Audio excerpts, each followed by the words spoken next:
புறமும் உங்கள் அனைவரோடும் இருப்பதாக.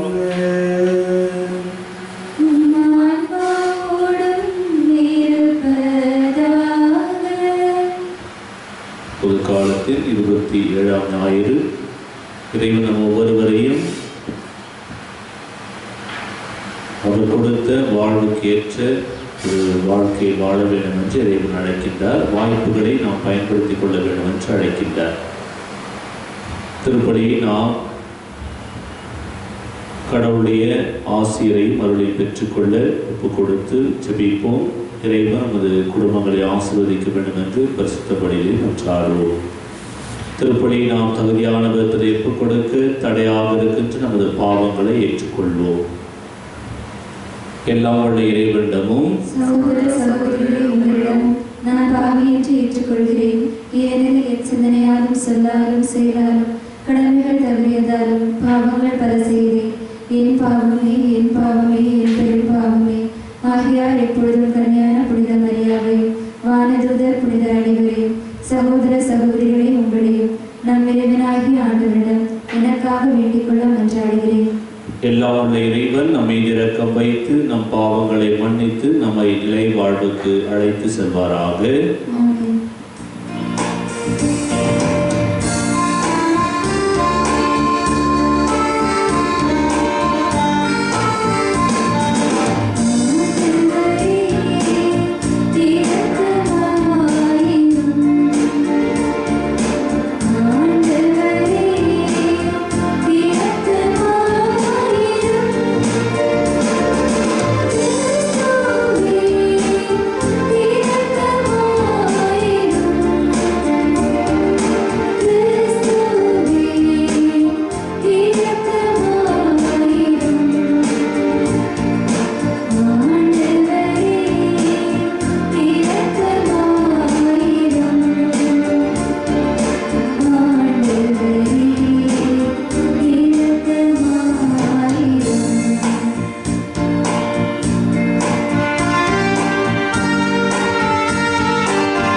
மன்றாடுவோமாக. என்றும் வாழும் எல்லாம் வல்ல இறைவா, எங்கள் தகுதிக்கு நாங்கள் விரும்பி கேட்பதற்கு மேலாகவே உமது மிகுதியான பரிவிரக்கத்தை எங்களுக்கு அருளுகின்றீர்.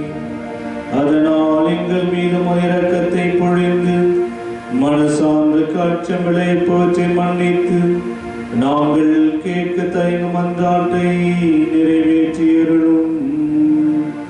உம்மோடு தூயாவின் ஒன்றைப்பில் இறைவனாய் என்றென்றும் வாழ்ந்து ஆட்சி செய்கின்ற எங்கள் ஆண்டவரும் உம் திருக்குமாரனுமாகிய கிறிஸ்து வழியாக உம்மை மன்றாடுகின்றோம்.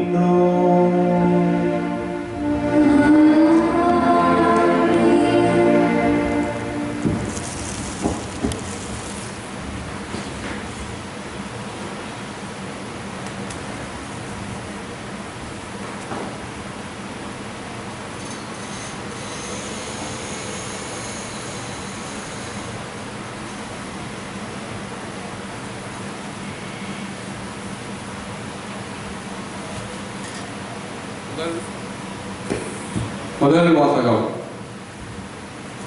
ஆண்டவர் திராட்சை தோட்டம் இஸ்ரேல் குடும்பத்தாரே. இறைவாக்கினர் எசாயா நூலிலிருந்து வாசகம். அதிகாரம் 5, இறைவசனங்கள் 1 முதல் 7 முடிய. என் நண்பரை குறித்து கவி பாடுவேன். என் அன்பரின் திராட்சை தோட்டத்தை பற்றி காதல் பாட்டொன்று பாடுவேன். செழுமை மிகுதொரு குன்றின் மேல் என் நண்பர் திராட்சை தோட்டம் ஒன்றிருந்தது. அவர் அதை நன்றாக கொத்தி கிளறி கற்களை களை எடுத்தார். நல்ல இன திராட்சை செடிகளை அதில் நட்டு வைத்தார். அவற்றை காக்கும் பொருட்டு கோபுரம் ஒன்றை கட்டி வைத்தார். திராட்சை பழம் பிழிய ஆலை ஒன்றை அமைத்தார். நல்ல திராட்சை கொலைகளை கிட்டும் என எதிர்பார்த்து காத்திருந்தார். மாறாக காட்டு பழங்களையே அது தந்தது. இப்பொழுது என் நண்பர் சொல்கின்றார், எருசலேமில் குடியிருப்போரே, யூதாவில் வாழும் மனிதரே, எனக்கும் என் திராட்சை தோட்டத்திற்கும் இடையே நீதி வழங்குங்கள். என் திராட்சை தோட்டத்திற்கு செய்யாதது நான் விட்டதும் இனி செய்யக்கூடியதும் ஏதோ உண்டோ? நற்கனிகளை தரும் என்று நான் காத்திருக்க காட்டு பழங்களையே அது தந்ததென்ன? என் திராட்சை தோட்டத்திற்கு செய்ய போவதை உங்களுக்கு நான் அறிவிக்கின்றேன். கேளுங்கள். நானே அதன் வேலியை பிடுங்கி எறிவேன். அதை தீக்கிரையாக்குவேன். அதன் சுற்றுச்சுவரை தகர்த்தெறிவேன். அது மிதியுண்டு போகும். நான் அதை பாழாக்கி விடுவேன். அதன் கிளைகள் நறுக்கப்படுவதில்லை. களைகளை அகற்ற மண் கொத்தப்படுவதில்லை. நெருஞ்சியும் முட்புதர்களுமே அதில் முளைத்திருக்கும். அதன் மீது மழை பொழியாதிருக்க மேகங்களுக்கு கட்டளையிடுவேன். படையின் ஆண்டவரே, திராட்சை தோட்டம் இஸ்ரேல் குடும்பத்தாரே, அவர் ஆர்வத்துடன் நட்ட கன்று யூதா மக்களே, நீதி விளையும் என்று எதிர்நோக்கியிருந்தார். ஆனால் விளைந்ததோ இரத்தப்பழி. நேர்மை தழைக்கும் என்று காத்திருந்தார். ஆனால் தழைத்ததோ முறைப்பாடு. ஆண்டவர் வழங்கும் அருள்வாக்கு. இறைவனுக்கு நன்றி. பதிலுரை பாடல் பல்லவி. ஆண்டவரது திராட்சை தோட்டம் இஸ்ரேல் குடும்பத்தாரே, ஆண்டவரது திராட்சை தோட்டம் இஸ்ரேல் குடும்பத்தாரே, எகிப்தில் நின்று திராட்சை கொடி ஒன்றை கொண்டு வந்தீர். வேற்றினத்தாரை விரட்டிவிட்டு அதனை நட்டு வைத்தீர். அதன் கொடிகள் கடல் வரையும் அதன் தளிர்கள் பேராறு வரையும் பரவின. பல்லவி. ஆண்டவரது திராட்சை தோட்டம் இஸ்ரேல் குடும்பத்தாரே, பின்னர் நீர் ஏன் அதன் மதில்களை தகர்த்து விட்டீர்? அவ்வழி செல்வோர் அனைவரும் அதன் பழத்தை பறிக்கின்றனரே. காட்டு பன்றிகள் அதனை அழிக்கின்றன. வயல்வெளி உயிரினங்கள் அதனை மீகின்றன. பல்லவி. ஆண்டவரது திராட்சை தோட்டம் இஸ்ரேல் குடும்பத்தாரே, படைகளின் கடவுளே, மீண்டும் வாரும். விண்ணுலகில் நின்று கண்ணோக்கி பாரும். இந்த திராட்சை கொடி மீது பரிவு காட்டும். உமது வழக்கை நட்டு வைத்த கிளையை உமக்கென நீர் பலத்த முகவை காத்தருளும். பல்லவி. ஆண்டவரது திராட்சை தோட்டம் இஸ்ரவேல் குடும்பத்தாரே, இனி நாங்கள் உம்மை விட்டு அகல மாட்டோம். எமக்கு வாழ்வு அளித்தருளும். நாங்கள் உமது பெயரை தொழுவோம். படைகளின் கடவுளாம் ஆண்டவரே, எங்களை முன்னைய நன்னிலைக்கு கொணர்ந்தருளும். நாங்கள் விடுதலை பெறுமாறு உமது முக ஒளியை காட்டியருளும். பல்லவி. ஆண்டவரது திராட்சை தோட்டம் இஸ்ரவேல் குடும்பத்தாரே.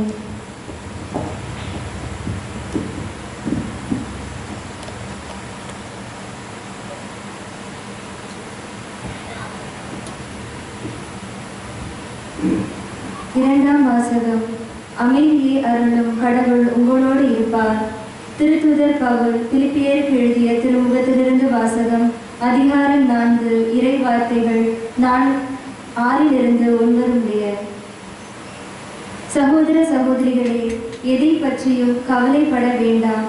ஆனால் நன்றியோடு கூறிய இறைவேண்டல், மன்றாட்டு ஆகிய அனைத்தின் வழியாகவும் கடவுளிடம் உங்கள் விண்ணப்பங்களை தெரிவியுங்கள். அப்போது அறிவெல்லாம் கடந்த இறை அமைதி கிறிஸ்து இயேசுவோடு இணைந்துள்ள உங்கள் உள்ளத்தையும் மனதையும் பாதுகாக்கும். இறுதியாக சகோதர சகோதரிகளே, உண்மையானவை எவையோ, கண்ணியமானவை எவையோ, நேர்மையானவை எவையோ, தூய்மையானவை எவையோ, விரும்பத்தக்கவை எவையோ, பாராட்டுக்கு உரியவை எவையோ, நற்பண்பு உடையவை எவையோ, போற்றுதற்குரியவை எவையோ அவற்றையே மனதில் இருத்துங்கள். நீங்கள் என்னிடம் கற்றுக்கொண்டவை, என் வழியாய் பெற்றுக்கொண்டவை, என்னிடம் கேட்டறிந்தவை, என் வாழ்வில் நீங்கள் கண்டுணர்ந்தவை யாவற்றையும் கடைபிடியுங்கள். அப்பொழுது அமைதியை அருளும் கடவுள் உங்களோடு இருப்பார். இது ஆண்டவர் வழங்கும் அருள்வாக்கு. இறைவனுக்கு நன்றி.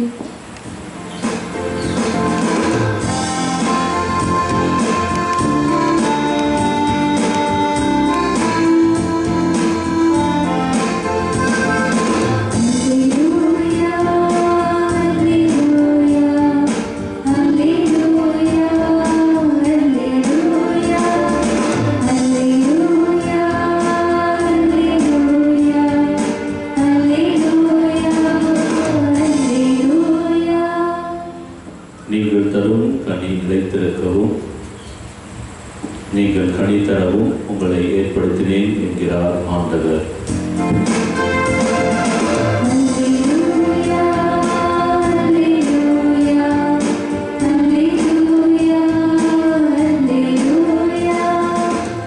ஆண்டவர் உங்களோடு இருப்பாராக. மத்தேயு எழுதிய தூய நற்செய்தியிலிருந்து வாசகம். அதிகாரம் 21, இறை வார்த்தைகள் 33 முதல் 43 வரை. அக்காலத்தில் இயேசு தலைமை குருக்களையும் மக்களின் மூப்பர்களையும் நோக்கி கூறியது, மேலும் ஒரு உவமையை கேளுங்கள். நிலக்கிழார் ஒருவர் ஒரு திராட்சை தோட்டம் போட்டு சுற்றிலும் வேலி அடைத்து அதில் பிழிவு குழி வெட்டி ஒரு காவல் மாடமும் கட்டினார். பின்பு தோட்ட தொழிலாளரிடம் அதை குத்தகைக்கு விட்டுவிட்டு நெடும் பயணம் மேற்கொண்டார். பழம் பறிக்கும் காலம் நெருங்கி வந்தபோது அவர் தமக்கு சேர வேண்டிய பழங்களை பெற்று வரும்படி தம் பணியாளர்களை அத்தோட்ட தொழிலாளரிடம் அனுப்பினார். தோட்ட தொழிலாளர்களோ அவருடைய பணியாளர்களை பிடித்து ஒருவரை நைய புடைத்தார்கள், ஒருவரை கொலை செய்தார்கள், ஒருவரை கல்லால் எறிந்தார்கள். மீண்டும் அவர் முதலில் அனுப்பியவர்களை விட மிகுதியான வேறு சில பணியாளர்களை அனுப்பினார். அவர்களுக்கும் அப்படியே அவர்கள் செய்தார்கள். தம் மகனை மதிப்பார்கள் என்று அவர் நினைத்து கொண்டு அவரை இறுதியாக அவரிடம் அனுப்பினார். அம்மகனை கண்டபோது தோட்ட தொழிலாளர்கள், இவன்தான் சொத்துக்குரியவன், வாருங்கள் நாம் இவனை கொன்று போடுவோம், அப்போது இவன் சொத்து நமக்கு கிடைக்கும் என்று தங்களே பேசிக்கொண்டார்கள். பின்பு அவர்கள் அவரை பிடித்து திராட்சை தோட்டத்திற்கு வெளியே தள்ளி கொன்று போட்டார்கள். எனவே திராட்சை தோட்ட உரிமையாளர் வரும்போது அத்தொழிலாளர்களை என்ன செய்வார் என இயேசு கேட்டார். அவர்கள் அவரிடம், அத்தீயோரை ஈவு இரக்கமின்றி ஒழித்து விடுவார். புதிய காலத்தில் தமக்கு சேர வேண்டிய பங்கை கொடுக்க முன்வரும் வேறு தோட்ட தொழிலாளர்களுக்கு அத்திராட்சை தோட்டத்தை குத்தகைக்கு விடுவார் என்றார்கள். இயேசு அவரிடம், கட்டுவோர் புறக்கணித்த கல்லே கட்டிடத்திற்கு மூளைக்கல் ஆயிற்று. ஆண்டவரால் இது நிகழ்ந்துள்ளது, நம் கண்களுக்கு இது வியப்பாயிற்று என்று நீங்கள் மறைநூலில் ஒருபோதும் வாசித்ததில்லையா? எனவே எங்களிடமிருந்து இறையாட்சி அகற்றப்படும், அவ்வாட்சிக்கு ஏற்ற முறையில் செயல்படும் ஒரு மக்களினத்தால் அதற்கு உட்படுவர் என நான் உங்களுக்கு சொல்கிறேன் என்றார். ஆண்டவரின் அருள்வாக்கு. அன்புக்குரியவர்களே, இன்றைக்கு புது காலத்தில் 27ஆம் ஞாயிறு. இன்றைக்கு ஆண்டவர் இந்த ஒரு உவமை வழியாக கடவுளுடைய வார்த்தையை மிக தெளிவாக நமக்கு எடுத்து சொல்கிறார். இதை பார்க்கிற பொழுது காலத்தையும் வாய்ப்புகளையும் சரியாக பயன்படுத்தி கொள்ள வேண்டும் என்பதை இந்த உவமையின் வழியாக இறைவன் நமக்கு எடுத்து சொல்கிறார். இதை பார்க்கிற பொழுது அந்த ஒரு திராட்சை தோட்டம் அதை குத்தகைக்கு விடுகிறார். இதை பார்க்கிற பொழுது இந்த திராட்சை தோட்டம் என்பது எதை குறிக்கிறது? இந்த உவமையிலே பார்க்கிற பொழுது திராட்சை தோட்டம் கடவுள் தருகின்ற ஒரு வாழ்வை, மீட்பை குறிக்கிறது. இந்த நிலக்கிழாக என்பது யார் கொடுக்கிறாங்கன்னா கடவுள், அவர் தான் கடவுள். இப்போ இந்த குத்தகைக்காரர் அறிந்த திராட்சை தோட்டத்தை யார் வாங்கியிருக்கிறார், யார் கொடுக்குறாங்க அப்படின்னா இஸ்ராயல் மக்கள், அது யூத மக்களை குறிக்கிறது. அப்போ அவர் என்ன செய்கிறார்? முதலிலே இந்த திராட்சை தோட்டத்தை கொடுக்கிறார். எல்லாத்தையுமே குழி வெட்டி எல்லாத்தையுமே கொடுத்து நம்பிக்கையோடு கொடுத்து விட்டு சொல்லுகிறார். ஆனால் அவர்கள் சில நாட்கள் கழித்த பிறகு தன்னுடைய பணியாளர்களை அனுப்புகிறார். இந்த பணியாளர் யாருக்கு பார்க்கிற பொழுது யூத மக்கள் அவர்கள் தங்களுடைய வாழ்க்கை வழியாக கடவுள் கொடுத்த ஆசீர்வாதங்களை சரியாக பயன்படுத்தி கொள்ளாமல், முதல் வாசலில் படிக்கிறதே அவங்க கனிகளாகிய நீதி, நேர்மை, உண்மை அதையெல்லாம் வாழ்ந்து காட்டாமல் அவர்கள் வன்முறையையும் பகைமையும் இரத்தப்படியும் ஏற்படுத்துகிறார்கள். அப்போ அந்த பணியாளரை அனுப்புகிறார்கள். யாருக்கு பார்க்கும்போது அரசர்கள், கடவுளுடைய வார்த்தை எடுத்து சொல்லுகிறவர்கள். சொல்லுகிற பொழுது இந்த தலைவர்களை, அரசர்களையும் அவர்கள் அடித்து போடுகிறார்கள், வெளியே துரத்தி விடுகிறார்கள். இரண்டாவதாக வேறு பணியாளர்களை அனுப்புகிறார். அந்த பணியாளர்கள் யார் என்று பார்க்கிற பொழுது இறை வாக்கினர்கள். நீங்கள் இந்த மாதிரி கடவுளுடைய வாக்கை அறிவிக்கின்ற இறை வாக்கினர்கள், அவர்களையும் அவர்கள் கொன்று போடுகிறார்கள், அவர்களை அடித்து துரத்தி விடுகிறார்கள். கடைசியாக தன்னுடைய மகனையே அனுப்புகிறார். அதுதான் ஆண்டவராக இயேசு கிறிஸ்து. அவரை என்ன செய்கிறார்? தோட்டத்திற்கு வெளியே அவரை கொன்று போடுகிறார்கள், சிலுவையில் அறைந்து விடுகிறார்கள். கடைசியாக என்ன செய்கிறார்? அந்த நிலக்கிழாக கடவுள் வருகிறார். அந்த திராட்சை தோட்டத்தை அவருக்கு பிடுங்கி வேறு ஒருவருக்கு அதை கொடுத்து விடுகிறார். திராட்சை தோட்டம் என்பது கடவுள் தருகின்ற அந்த மீட்பை, வாழ்வை அவர்கள் எடுத்து விடுகிறார். எடுத்து விட்டு யார் அதை இறையாட்சிக்கு உட்பட்டிருக்கிறார், வேறு ஒருவர் கொடுத்து விடுகிறார். அதான் பார்க்கும்போது 2ஆம் வசனத்தில் புதிய திருச்சபை உருவாக்கிய கிறிஸ்தவத்தை ஏற்றுக்கொண்டிருக்கிற அந்த புதிய திருச்சபையை குறிக்கிறது. அப்போ அந்த மக்களுக்கு இதை கொடுத்து விடுகிறார். அன்புக்குரியவர்கள், இன்றைக்கு ஆண்டவர் நம்மிடத்திலிருந்து உவமை மூலமாக இதை எடுத்து சொல்கிறார். நம்பிக்கையோடு கொடுக்கிறார் இந்த வாழ்க்கை, அந்த ஒரு பணியை. ஆனால் அவர்கள் செய்யாமல் என்ன செய்கிறார்கள்? முதல்ல தண்டிக்கிறார்கள். அப்போ மீண்டும் ஒரு வாய்ப்பை கொடுக்கிறார், மீண்டும் வாய்ப்பை கொடுக்கிறார். அந்த வாய்ப்பை பயன்படுத்தவில்லை. கடைசியாக இறைவன் நீதிக்குரியவராக அவரிடமிருந்து அந்த வாழ்க்கையை பிடுங்கி வேறு ஒருவர் கொடுத்து விடுகிறார், மீட்பை எடுத்து விடுகிறார். இன்றைக்கு இறைவன் தருகின்ற இந்த வாழ்க்கையை நாம் சரியான விதத்திலே பயன்படுத்தி நாம் கனிதர் மக்களாக இருக்கின்ற பொழுது இறைவனுடைய ஆசை நம்மிடத்திலே தங்கும், நம்ம வாழ்வு மீட்பு கிடைக்கும். இல்லை என்றால் ஆண்டவர் நீதியின் தேவனாக உரிய அந்த தண்டனை நமக்கு கொடுப்பார். அதாவது உவமையின்படியாக இறைவன் நமக்கு தருகின்ற இந்த செய்தியை உருவாங்கிக் கொண்டு இந்த இறைவன் தருகின்ற வாய்ப்பை நம்பிக்கையோடு நமக்கு கொடுத்திருக்கிற இந்த வாழ்வை சரியாக பயன்படுத்தி கனிதர் மக்களாக நாம் இருக்க வேண்டும். கனி தவறாமல் நாம் நமக்கென்று ஒரு வாழ்க்கை அமைத்துக் கொண்டு இறைவனுக்கு எதிராக வாழ்கிற பொழுது இறைவன் இறுதியிலே நமக்குரிய தண்டனையை கொடுப்பார், அந்த மீட்பை நம்மளுக்கு எடுத்து விடுவார். ஆதலால் கனிதர் மக்களாக இருக்கின்ற பொழுது இறைவனுடைய நன்மதிப்பை, அவருடைய பாராட்டுதலை, வாழ்த்தையை பெற்றுக்கொள்வோம். எனவே இந்த நாளிலே சிறப்பாக ஆண்டவருடைய அருளுக்காக ஜெபிப்போம். வாழ்க்கை சரியாக பயன்படுத்தி இந்த வாழ்வை நாம் இறைவனுக்கு உகந்த கனிதர் மக்களாக வாழ தொடர்ந்து வழியிலே ஜெபிப்போம். ஆமென்.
நம்முடைய பிள்ளைகள் என்ற உணர்வோடு நமது தேவைகளை தந்தையாக இடத்திலே சமர்ப்பிப்போம். சொல்ல வேண்டிய பதில்: ஆண்டவரே எங்கள் மன்றாட்டை கேட்டருளும். திருச்சபை வழி நடத்தும் திருத்தந்தை, ஆயர்கள், குருக்கள், துறவரத்தார், இறைமக்கள் ஒவ்வொருவரையும் ஆசீர்வதித்து திருத்தொற்று நோயிலிருந்து இறைவன் பாதுகாத்து வழி நடத்த வேண்டும் என்று இறைவா உம்மை மன்றாடுகின்றோம். நாட்டு தலைவர்களுக்காக ஜெபிப்போம். மக்களின் நலனை அக்கறை கொண்டு செயல்படுத்துகின்ற திட்டங்கள் மக்களுடைய அடிப்படை தேவையை நிறைவேற்றும் தொற்று நோயிலிருந்து முழு விடுதலை தர வேண்டும் என்று தேவையான ஞானத்தை தர இறைவா உம்மை மன்றாடுகின்றோம். ஒவ்வொரு குடும்பங்களுக்காக ஜெபிப்போம். குடும்பத்திலே இறை ஆசீர், மகிழ்ச்சி, அமைதி, சமாதானம் கிடைக்கவும் இறைவன் தந்த அந்த வாய்ப்பை, வாழ்வை சரியான விதத்திலே பயன்படுத்தி கனிதரும் மக்களாக வாழ வேண்டும் என்று இறைவா உம்மை மன்றாடுகின்றோம். மருத்துவர்கள், செவிலியர், துப்புரவு பணியாளர்கள் ஒவ்வொருவரையும் ஆசீர்வதித்து அவள் செய்கின்ற தியாகமிக்க அர்ப்பண பணியை இறைவன் அவர்களோடு இருந்து வழிநடத்த வேண்டும் என்று இறைவா உம்மை மன்றாடுகின்றோம். நமது தனிப்பட்ட தேவைகளுக்காக இந்த இணையதளத்தின் மூலமாக திருப்பலியை கொடுக்கிற ஒவ்வொரு உள்ளங்களையும் குடும்பத்தையும் இறைவன் ஆசீர்வதிக்க ஜெபிப்போம். நம் மன்றாட்டுகளை எல்லாம் இறைவன் நமக்கு பெற்றுத்தர வேண்டும் என்று ஆண்டவராகிய கிறிஸ்து வழியாக இறைச்சி வேண்டுகின்றோம்.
அவர் தூய ஆவியார் உடனெடுத்து கன்னிமரியாவிடமிருந்து பிறந்தார்.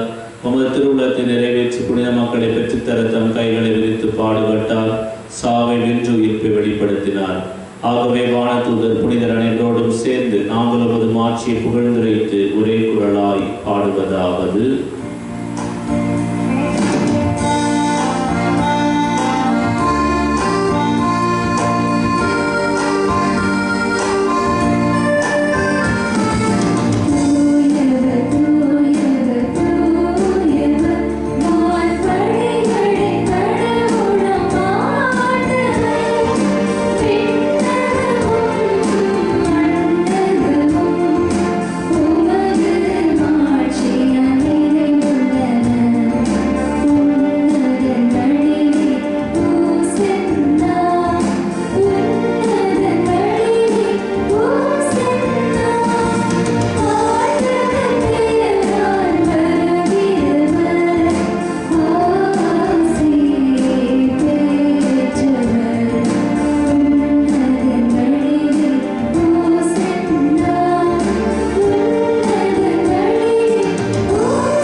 ஆகவே உடைய தூய ஆவியை பொழிந்து காணிக்கைகளை தூய்மைப்படுத்தமை வேண்டுகின்றோம்.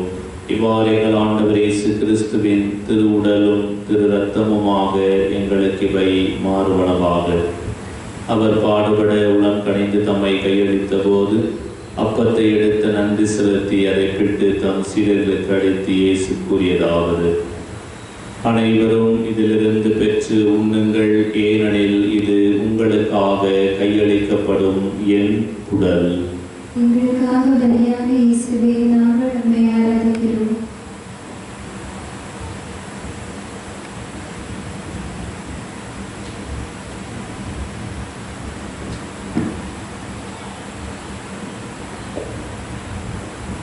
அவனமே இரவிருந்தை அருந்திய பின் கிண்ணத்தையும் எடுத்து மீண்டும் அவருக்கு நன்றி கூறி தம் சீடர்களுக்கு அழைத்து இயேசு கூறியதாவது: அனைவரும் இதிலிருந்து பெற்று பருகுங்கள், ஏனெனில் இது புதிய நிலையான உடன்படிக்கைக்குரிய என் இரத்தத்தின் கிண்ணம்.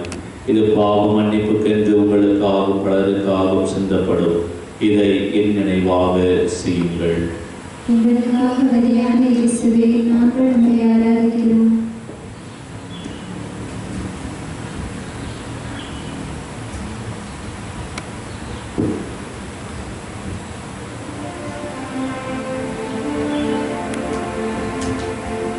நம்பிக்கையின் மறைபொருள்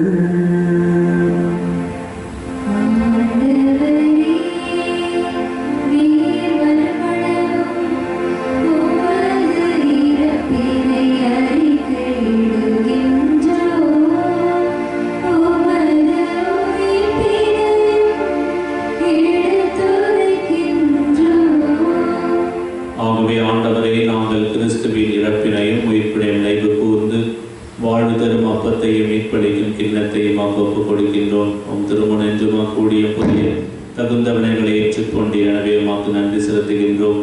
மேலும் கிறிஸ்துவின் உடலிலும் இரத்தத்திலும் பங்கு கொள்ளும் எங்களை தூய ஆவி ஒன்று சேர்க்க வேண்டும் என உம்மை தாழ்வுடன் மன்றாடுகின்றோம். ஆண்டவரே, உலகெங்கும் பரவியிருக்கும் திரு அவை நினைவு கூர்ந்தல்லும் எங்கள் திருத்தந்தை பிரான்சிஸ், எங்கள் பேராயர் ஜார்ஜ் அந்தோனிசாமி ஆண்டகே, ஏனைய ஆயர்களில் திருநிலையினராகிய அனைவரோடும் திரு அவை அன்பில் நிறை பெற செய்தல்லும். மேலும் உயிர்த்தெழும் எதிர்நோக்குடன் துயில் கொள்ளும் எங்கள் சகோதரர் சகோதரிகளையும் இறந்தோர் அனைவரையும் இரக்கத்துடன் நினைவு கூர்ந்து திருமுக ஒளியில் ஏற்றலும். எங்கள் அனைவரும் மீது இரக்கமாயிரும்.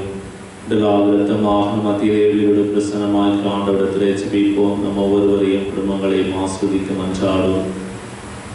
திருப்பலியை செபிக்கின்ற ஒப்பு கொடுத்து மன்றாடுகின்ற ஒவ்வொருவரையும் இந்த குடும்பங்களை நிறைய ஆஸ்வதிக்க செபிப்போம். பரிசுத்த பலியிலிருந்து ஆண்டவருடைய ஆசிரியர்களுக்கு நிறைவாய் கிடைக்கவும் பிரச்சனைகளுக்கு பாதுகாக்கப்பட மன்றாடுவோம். முதலில் செபிக்க கேட்டுக்கொண்ட நினைவு கூறுவோம். நோயற்றவரை சுகப்படுத்த மன்றாடுவோம். கடவுளின் கண்ணி தாயான புனித மரியாவுடைய கணவரான புனித யோசேப்பு, புனித திருத்தூதர்களை உலகில் மக்குவந்தவராக இருந்தவராகிய புனிதர் அனைவருடனும் நாங்கள் நிலைவாழ்வில் பங்கு கொள்ளும் தகுதி பெற்று திருமகன் இயேசு கிறிஸ்து வழியாக உம்மை புகழ்ந்தேத்து மரமருள உம்மை மன்றாடுகின்றோம்.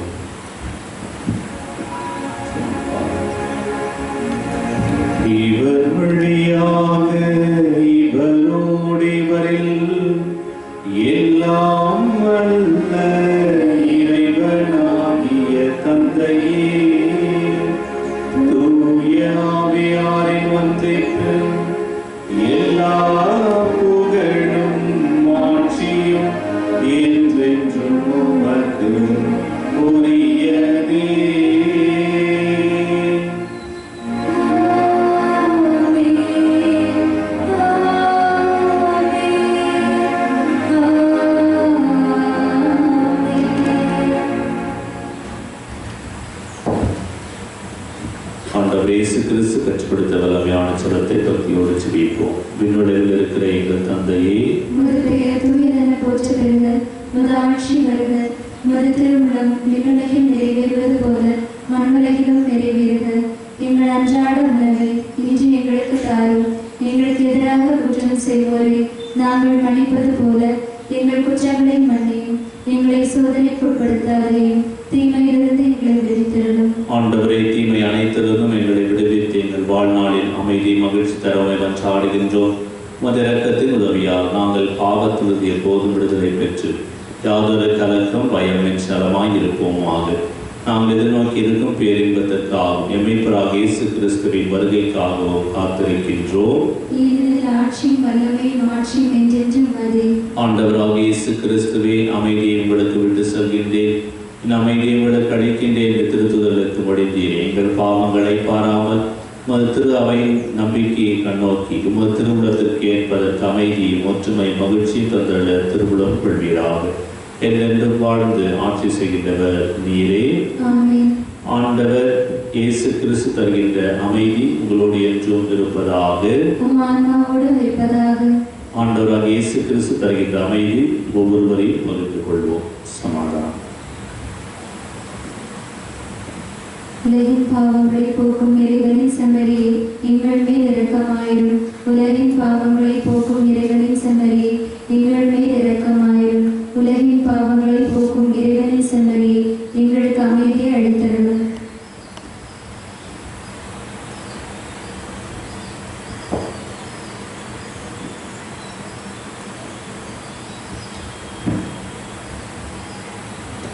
ஆண்டவராக இயேசு கிறிஸ்துவை நாங்கள் உட்கொள்ளும் திருவுடலும் இரத்தமும் எங்களை நீதி தீர்ப்புக்கும் தண்டனைக்கும் உள்ளாகாமல் உமது பரிவரக்கத்தால் எங்கள் உள்ளத்தை உடலை காத்திடும் மறுமருந்தாகிட அருள் புரியும்.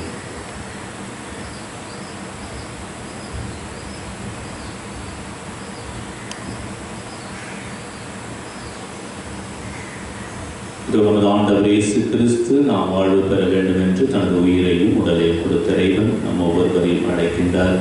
இவருடைய திருவிருந்திற்கு அழைக்க பெற்ற நாம் ஒவ்வொருவரும் பேறு பெற்றோர்.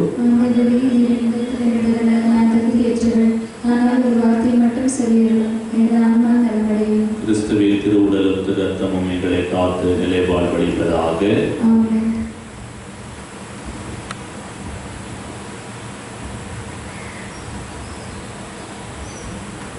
ஆண்டவர் இயேசு நம் உள்ளத்திலே வர வேண்டும், ஒவ்வொருவரையும் ஆசீர்வதிக்க வேண்டும் என்று கொடுத்து இந்த திருவிருந்து அழைப்பு கொடுத்து ஜெபிப்போம். ஆண்டவரே, நீர் என்னிடத்தில் எழுந்தருள நான் தகுதியற்றவள், ஆனால் ஒரு வார்த்தை மட்டும் சொல்லியருளும் என்று நூற்றுவோர் தலைவன் ஜெபித்தது போல நாங்களும் இப்போது உன் திருப்பாதம் பணிந்து வேண்டுகிறோம். இனிய இயேசுவே, நாங்கள் தகுதியற்றவர்களாய் இருந்தாலும் எங்கள் தகுதியின்மை பாராமல் நீர் எங்கள் உள்ளங்களில் எழுந்து வாரும். உம் அன்பிலும் அருளிலும் நாங்கள் நிலைத்திருக்க எங்குள் எழுந்து வாரும். உம் பிள்ளைகளாக உயிருள்ள உண்மை சாட்சிகளாக உமது நற்செய்தின்படி வாழ்பவர்களாக எங்களை உருமாற்ற வாரும். தந்தையின் திருவுள்ளப்படி வாழ்ந்திட எங்களுக்கு துணை புரிந்திட வாரும். நன்மை செய்வதில் ஆர்வம் உள்ளவர்களாய் தீமைகள் அனைத்திலிருந்தும் விடுதலை பெற்றவர்களாய் வாழவும் எங்களை வழிநடத்த வாரும். எல்லா நலன்களாலும் வளங்களாலும் எங்களை நிரப்ப வாரும். ஆமென்.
ஜெபிப்போம்.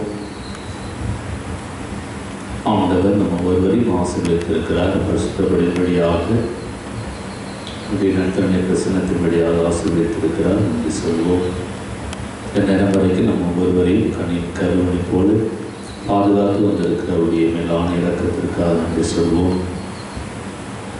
தொடர்ந்து ஆண்டவருடைய பிரசன்னம் நம்ம ஒவ்வொருவரையும் பரிசுத்தபடி நான் ஆசீர்வதிக்க வேண்டும் என்று மன்றாடுவோம். தற்சமயம் நம்மை பாதுகாத்து வழிநடத்த ஜெபிப்போம். ஒவ்வொரு நோயாளிகளையும் ஆண்டவர் தொட்டு சுகப்படுத்தி குணப்படுத்த மன்றாடுவோம். குடும்பத்திலே ஆசை கிடைக்க, மகிழ்ச்சி சமாதானம் கிடைக்க மன்றாடுவோம். அன்னைவரையாடி பரிந்துரைக்காக அந்தோனியார் பரிந்துரைக்காக மன்றாடுவோம். அருள் நிறைந்த மரியே வாழ்க, ஆண்டவர் உடனே பெண்களுக்குள் ஆசீர்வதிக்கப்பட்டவளே, திருவயிற்றின் கனியாகிய இயேசுவும் ஆசீர்வதிக்கப்பட்டவரே. புனித மரியே, இறைவனின் தாயே, பாவிகளாய் இருக்கிற எங்களுக்காக இப்பொழுதும் எங்கள் இறப்பின் வேளையிலும் வேண்டிக் கொள்ளும். ஆமென். தந்தைக்கும் மகனுக்கும் தூய ஆவியாருக்கும் ஆட்சி உண்டாவதாக. தொடக்கத்தில் இருந்தது போல இப்பொழுதும் எப்பொழுதும் என்றென்றும் இருப்பதாக. ஆமென். திருச்சபைக்காக மன்றாடுவோம். மன்றாடுவோமாக. இன்றும் வாழும் எல்லாம் வல்ல இறைவா, நாங்கள் பெற்றுக்கொண்ட கிறிஸ்துவின் அருள் அடையாளத்தால் புத்துணர்வும் ஊட்டமும் பெறுகின்றோம். இவ்வாறு நாங்கள் அவராகவே மாறிட எங்களுக்கு அருள் புரியும். எங்கள் ஆண்டவராகிய கிறிஸ்து வழியாக உம்மை மன்றாடுகின்றோம்.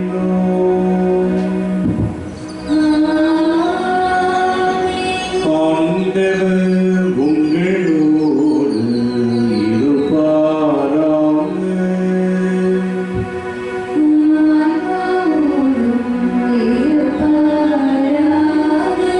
எல்லாம் வல்ல இறைவன் தந்தை, மகன், தூயாவி உங்களை ஆசீர்வதிப்பாராக.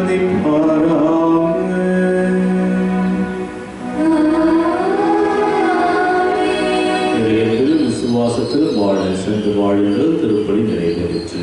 இறைவனுக்கு நன்றி.